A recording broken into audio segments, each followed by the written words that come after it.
โอ้โหโอ้ยังงามครับค่ะใส่เบียดครับงามจังเวียนเมียเป็นเด็กใส่โอ้เขาอาจารย์จะรุ่นงามครับวางนี่เวท30หลังครับงาขี้ตะโลยกี่เดือนขี้เก่าละใส่ยังเวียนผมก็จะเกลียดว่าย่ำแรงมากมีแต่ฝนตกโอ้ใส่เวทยังเวียนไปว่าพอได้งามครับแต้มแรกรอบที่2รอบแรกได้โยนบริทายก็ยังเห็นถึงอยู่มันไม่ใช่ละยังยุบอยู่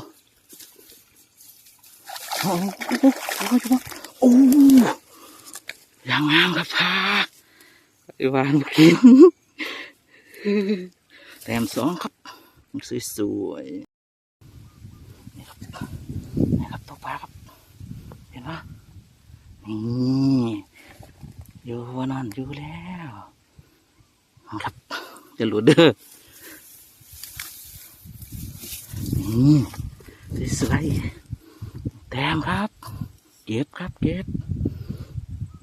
ใส่เบ็ดนางเวียนลังนี้พี่ยมจุ่มกันไปแล้วบ่ไปใส่ละไปยังโอ้ยชวนป๊อก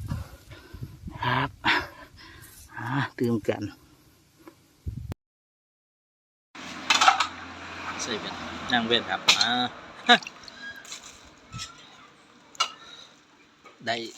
พระปนนาทีกินเดือนแปลว่ามันบุกินซื้อ